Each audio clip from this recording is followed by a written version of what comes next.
This video is brought to you by TrevorBauer.com, the only place that you can get official Bauer outage merchandise. We got headbands, we got hoodies, we got shirts, and we have a lot more coming very, very soon. So go on over to TrevorBauer.com today and get yourself some merch.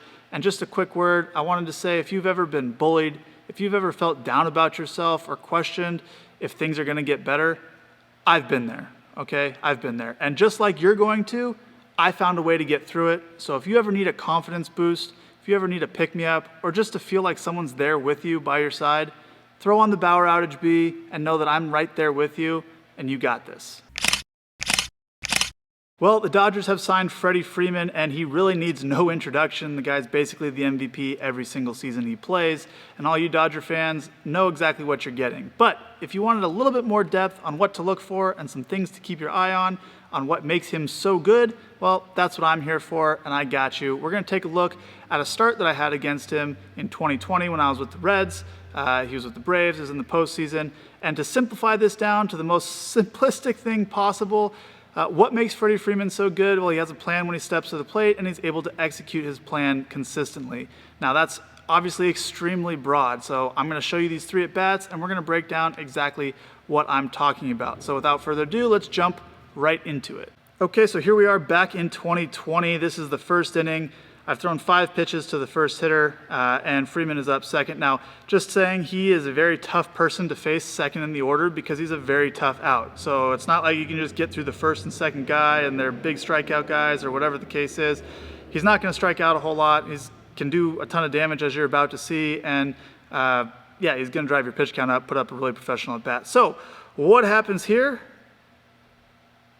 Backdoor cutter that leaks middle a little bit, and he damn near hits this thing out. And Nick Castellanos, a lot of people say he doesn't play defense, but my experiences are different, and that's a hell of a catch. All right, let's talk about this. So I'm trying to go over here, down and away. Now, one thing, when he goes to the plate, part of his plan is you can't really predict what he's going to do. There's some guys that are just not going to swing first pitch. There's some guys that are going to swing and chase and whatever. They're only going to swing at fastballs. You never really know what Freddie's going to do because he has a plan on what you do and how to counteract that, and it's a chess match, all right? So I'm thinking here, I'm throwing a backdoor cutter, first at bat of the game. I'm going to steal a strike, which is why I've erred on the side of making this ball more middle than more off the plate. Okay. I know that when I aim over here, I miss this way, so I make sure to, instead of aiming further off the plate to try to really get it backdoor, I'm wanting to throw this for a strike, and that's exactly what happens. I aim here, and it ends up there, and I'm perfectly fine with this location. I am not expecting him to swing first pitch on a backdoor cutter, even though this cutter is pretty much middle. It's an off-speed pitch, first at bat of the game, not really expecting him to swing. But he does. So that's part of his plan. He went up to the plate looking for off-speed. Now, at this point in the game, I don't know that. But when watching subsequent at-bats, it's very clear that was his plan. And he executed it. Not only did he execute it by getting an off-speed pitch, he was able to then put a swing on the ball, stay very balanced in his swing, and actually put the barrel on the ball. Now, if we watch his swing here, there's very little timing delay. So if you just look at his swing as I'm going through here, there's not really a point where he stops, adjusts, and then gets his swing off, because that would be dumb to do on the very first pitch of an at-bat, the very first pitch that you see, because you're probably going to be out. You're going to be off time. He's looking to do damage here. He gets a pitch that he's on time for. You can see foot's getting down, gets the swing off. He gets this full extension right here of the arms, barrel, great, fully on time. There's no point where he's like on this front foot like this. A lot of times if a guy's delaying, you'll see this happen, then you'll see their butt sink down a little bit and their knee will bend a little bit more, and then they'll get their swing off. There's none of that. Foot gets down and he's just right on time and smokes this ball. Okay, so that's a warning sign. I should have learned from that. I should have watched some video in between and seen what he was up to for the next at bat. So that was a cutter, backdoor. The next at bat he comes up in the 4th inning. I'm cruising right along, and we go backdoor slider. Now, this pitch had more lateral movement, and it was 6 miles an hour slower. All right, now look at his body language here. This is what I'm talking about. The foot gets down, and you can see there's a little bit delay here. See how he's kind of right through these frames. Foot's kind of down. There's a little delay here with the front knee, and then he goes to get the swing off. And in the middle of this, he checks out. He says, nope, I'm not on time for this. I realize I'm slightly off, and I'm not swinging at this. Again, this is an 0-0 pitch. Plenty of at-bat left. He's not scared of punching out. He knows the strike zone very well, and he knows that I don't have anything that definitively beats him. It's going to be a battle, and he's fine taking it into deeper counts and running the pitch count up. And this is a really professional thing to do here. He just checks out. He tries to check his swing, but really what's going on there is he's in the middle of his swing. He sees off speed. He says, go, go. Nope, that's not the one I was looking for. Stop, check out, don't hit that pitch. Really professional thing to do. A lot of guys would just see off speed, they'd go, they'd roll that over. It'd be a first pitch out, weak ground out to the first or second baseman, or maybe the third baseman playing in a shift or whatever, and the at-bat would be over. He said nope, and he was able to not hit the ball, just like he was able to hit the ball in the first inning when he got the pitch that he was looking for. Okay, so we're 0-1, and now we're going to go fastball up and in, and this is what should have tipped me off. If you look at how late he is on this ball, he has to pull his arms in. His arms are still very bent here. Now, he can do damage from this position. Okay, I've seen him do it, but he gets full extension the frame after he makes contact with the ball, and so this beats his barrel a little bit. Now, you can also see that he's kind of standing up. If you look, the foot gets down, and as soon as that toe touches, he's starting to open the hips, whereas in this last video, if you look at this, the toe gets down and he's waiting, the hips are not opening. You see that? See the difference right here? Watch his front foot and watch his hips. Okay, front foot, toe touches, and he's delaying. The hips are not opening for these couple frames after the toe's down, and then the hips start to go. All right, now look at the fastball. Foot is down, and the hips are already starting to go because he realizes he's got to catch up to this, and he's a little bit late. This kind of slices that ball. Now, I've taken a commanding lead in this at-bat. I'm 0-2. I landed a backdoor slider, and I landed a fastball up and in, so I've really pinned him. Here's the hardest pitch you're going to see in the at-bat. Here's the slowest pitch that you're going to see in the at-bat. And now we're going to have a battle. So I go for a back foot cutter. I'm trying to make this look like a fastball in this area that he swings at, and it just gets down and out of the zone. I obviously miss, which is something that happens a lot this at bat. There's the same pitch that I come back to. Let's look at that again. Now, you can see how this pitch looks like a fastball that's going to end up here. If you look at the tunneling of this, we'll go this, and then there, and then here. Okay, so there's the trajectory. Let's scroll back to this fastball. Right here, look at this fastball. Boom, following the exact same trajectory. Look at that. Fastball ends up, and he's late. And if we go back to the cutter, it follows there and ends up in a good spot. So that's a really good tunnel. And if he thought this was a fastball and was a lesser hitter, he probably swings right over the top of this, and this is a punch out. But he doesn't. He's able to foul it off, gets to the next pitch.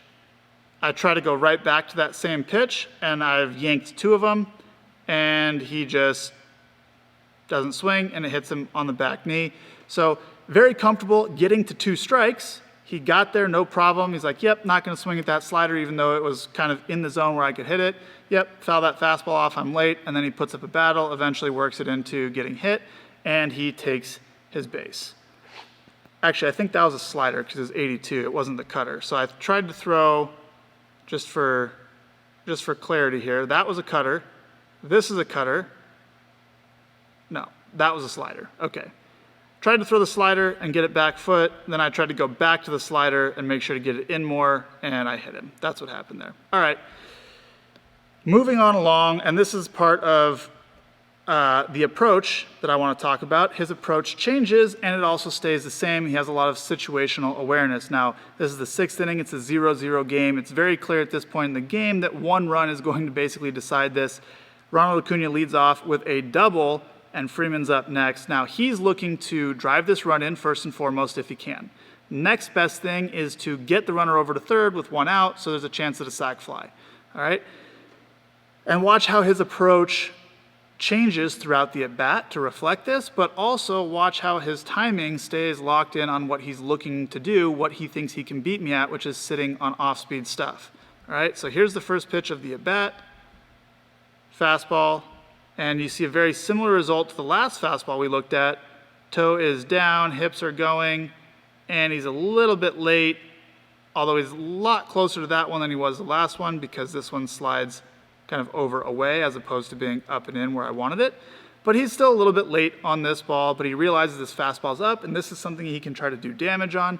I've seen him shoot this ball the other way in the gap, and even for homers quite often. Now, if it was maybe down in the zone a little bit more, he probably would have had a little bit better chance. This one's up above the zone a little bit, so I get a foul ball. Now we go back in. That's just a ball out of the hand, so he takes it. Now we try that back foot cutter again. Ball out of hand, he takes it, so I'm kind of getting myself behind. And now you can see I tried that backdoor slider. I tried to get it over here. I tried to get it where that green dot is, knowing that when I throw a slider backdoor, I miss this way a little bit. So I'm really trying to get this ball here, even though I'm aiming over here. And these charts are provided by 4App. Shout out to those guys. If you haven't checked them out yet, it's 4App Sports on the App Store. You can go check them out right now. Anyway, I try to get this slider backdoor and just steal a strike. I've gone in a couple times. I've gone up with fastballs. So let's try something with just a freeze to get back in this count. And now I missed down and in. And let's look at his timing.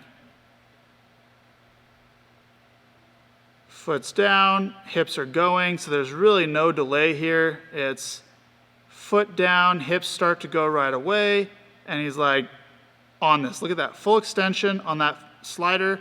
He just happens to miss it and fouls that ball off. I'm very lucky that he did because that very easily could have been a homer, could have been a double down the line or something like that.